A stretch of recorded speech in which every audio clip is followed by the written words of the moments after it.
Good afternoon, or morning, or evening, whenever you're watching or listening to this. So bear with the light, it keeps going on and off because I'm on a balcony. Try to get a view of the sea. Let me just see if I can show you. That's my view right now. How cool is that?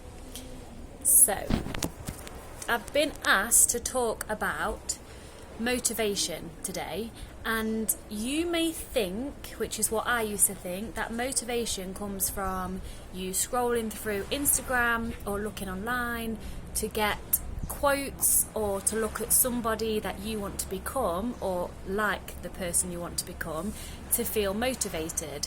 It could be anything from a gym person doing a gym workout, or someone eating clean, or someone having their own business. Whatever you want, you might think that looking at someone else achieving it, it will make you feel motivated to then go out and get that for yourself.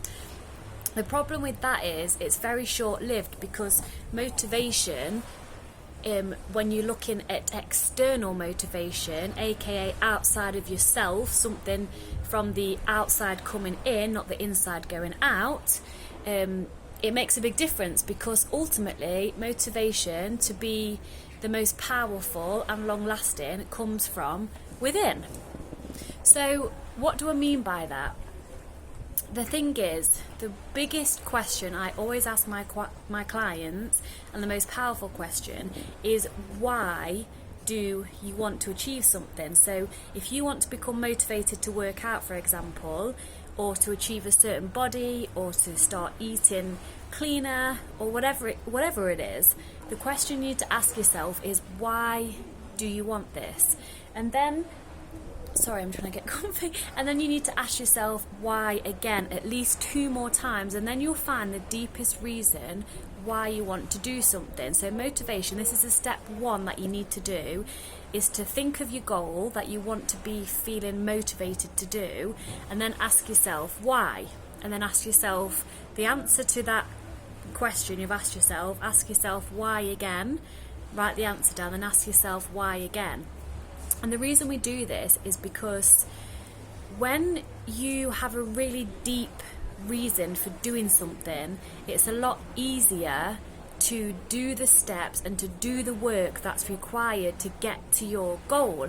So if your reason to eat healthier and go to the gym is simply just because you want to look better or you want to feel more attractive, then that's not good enough, because if that is your deepest reason why, you definitely need to work on your self-love, and you need to work on what other people think about you, and that all comes from self-love.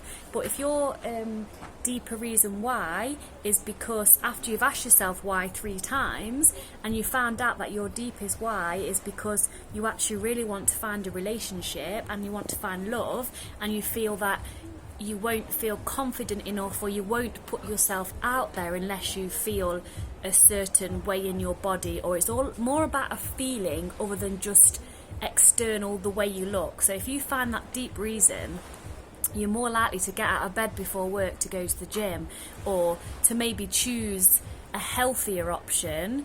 And if you follow me, you'll know that I don't advocate any food that is good or bad, and I still stand my ground with that to this day. Me and my boyfriend have some interesting conversations. He even said to me, oh, he had a really naughty burger, and I said, well, why was it naughty? Like, did it smack somebody or something? But like, it's a big difference the way you speak to yourself and the way you talk your language around food.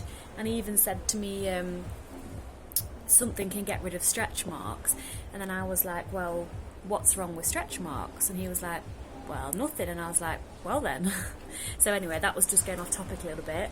But yeah, tap in. You need to really tap in. First of all, find out your deepest why for what you want to achieve, because this is where we start getting internal motivation and not external motivation. So bear with me, I'll get to the point in a minute.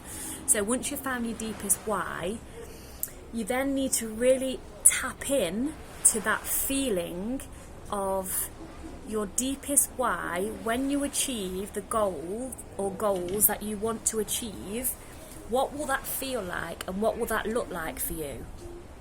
So you need to spend at least twice a day for just a couple of minutes or 5 minutes in the morning and in the evening, like closing your eyes, do a short meditation to get yourself relaxed so your brain's not whizzing around everywhere, and just visualize what it would feel like. The word feel is important. You need to really get your emotions involved in this visualization. When you sit quietly and feel and visualize what your life would be like when you've achieved that goal, you should feel like this burning desire inside of you, like butterflies, or like motivation, internal motivation to get that thing. And the only thing stopping you from getting your goals, no matter what your goals are, even if they're ridiculously big, good, because if it scares you, then do it.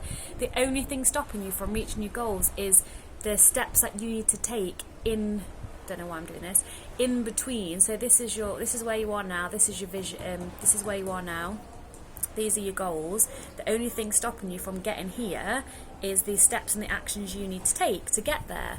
And yes, it will be hard work. Yes, sometimes you won't want to do it, and this is where I start to talk about discipline, because discipline is quite a harsh word. And when I first started my self-love journey, I didn't like that word, because discipline used to remind me of how I felt about myself when I was on another diet, like the million diets have done, because I felt like I needed discipline in order to complete the diet or to get up in the morning before work and go to the gym. And although that is true, back then, when I didn't like that word discipline, was when I was trying to change from a place of self-hate and not from self-love. And it turned out that I didn't need to be slim or have abs or be quote unquote the perfect body, because what is a perfect body, let's be honest. I didn't need any of that. I needed to work on my self-love, work through the process of breaking free from binge eating, so not having a need to eat ridiculous amounts of food in one go. And then the funny thing is, the body that I desire, I'm more or less there. And that's just happened because I've stopped trying to change from a place of self-hate. So when I talk about discipline, so first of all, you need to find your deepest why. Ask yourself 3 times, why do you want to achieve your goal, okay? Then spend twice a day visualizing, feeling what it would be like when you reach that goal. Even imagine like what your day would be like. So imagine getting up in the morning, what you're going to do every day, what you're going to wear, how you're going to interact with people, you know, imagine everything, every little detail. Really get emotionally involved with that vision, and then you'll feel this excitement and burning desire inside of you, right? So if you do that at least twice a day, then that's your internal motivation. And then the days where you really don't feel like doing the thing, let's say for example you really want to start your own business. So let's say you really want to start your own business, right? And then it's a Saturday night, and you could very easily just sit and watch Netflix and chill with a pizza.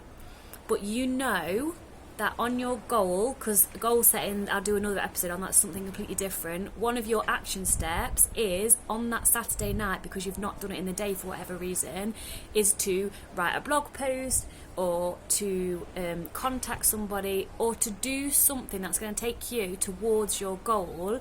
And if you then choose to Netflix and chill instead of doing that one step towards your goal when you think you could do it tomorrow, which yes you could, but that's when discipline comes in. Because when you feel this way, connect to your deepest why, feel that burning desire, and then use discipline, self-discipline to do that thing. And that comes from everything. Even the gym, for example. Say your deepest why is that you genuinely want to make your body as fit as you can, not because you will look better or leaner or whatever, but because you want to look after your body and feel energetic and have energy all day. So when that alarm goes off at 5 o'clock before work on a Monday morning and it's raining outside and you've planned to go on a run, for example, check in with your burning desire. If that still doesn't work, that's when discipline needs to come in. And I love Nike's quote where just do it.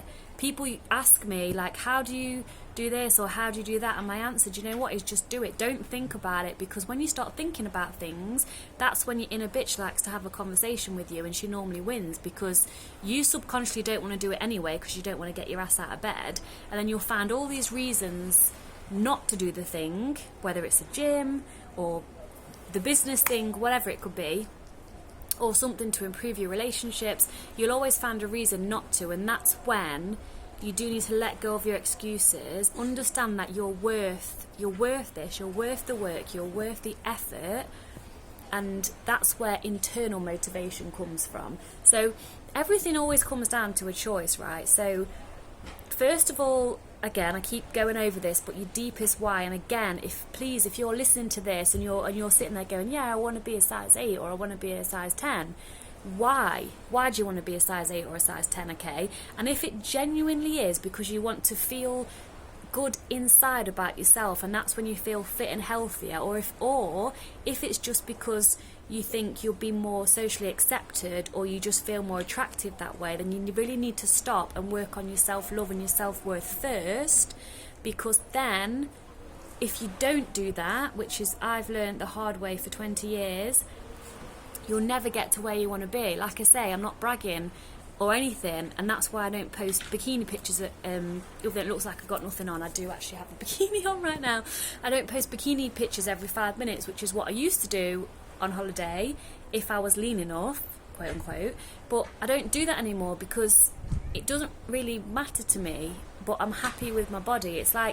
It's really hard to describe, and I teach my client, my speciality is teaching you how to break free from binge eating, but it all comes from a place of self-love, and we do have to do certain processes with regards to your eating and massive mindset changes, and it comes from self-love really, along with the tools and the actions to let your brain let go of habits and neuroplasticity and rewiring your brain and all that stuff as well. That does come into it, but self-love, people do not, they just, maybe some people think it's arrogant, or it's not. It's self-love is everything.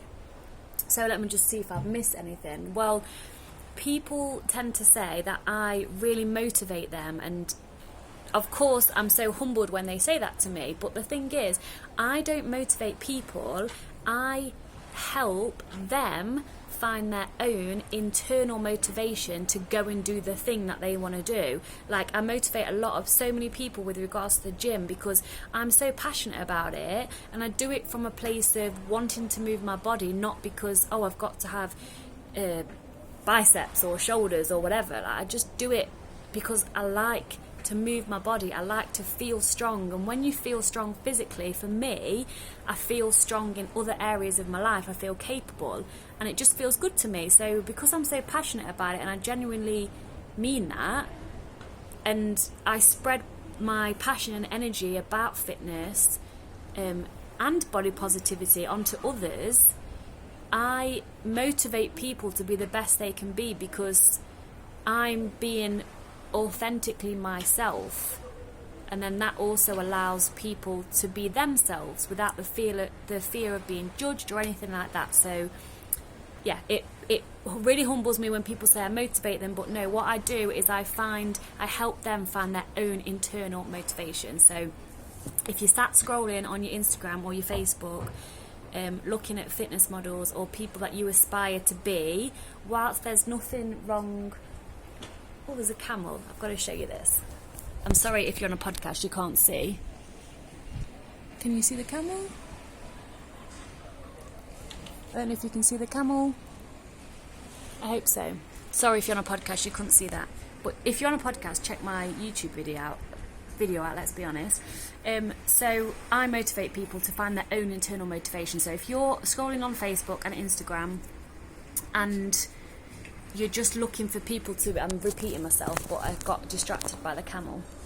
So stop right now, because like I say, although it's nice to have someone to aspire to, you're not going to find it on social media or on the internet or by looking at people in awe, right? Because it comes from inside here. So do the steps I've told you to take. That sounds like I'm a school teacher. Do the steps I recommend you take. Let me know if that helps. And this is probably nothing that this episode is probably the complete opposite to what you thought I was going to talk about when someone asked me to talk about motivation. So let me know your comments below, and have a nice rest of the day. Whenever you listen to this, I'm just going to share my view with you again because it's beautiful, and I will see you next week. Lots of love.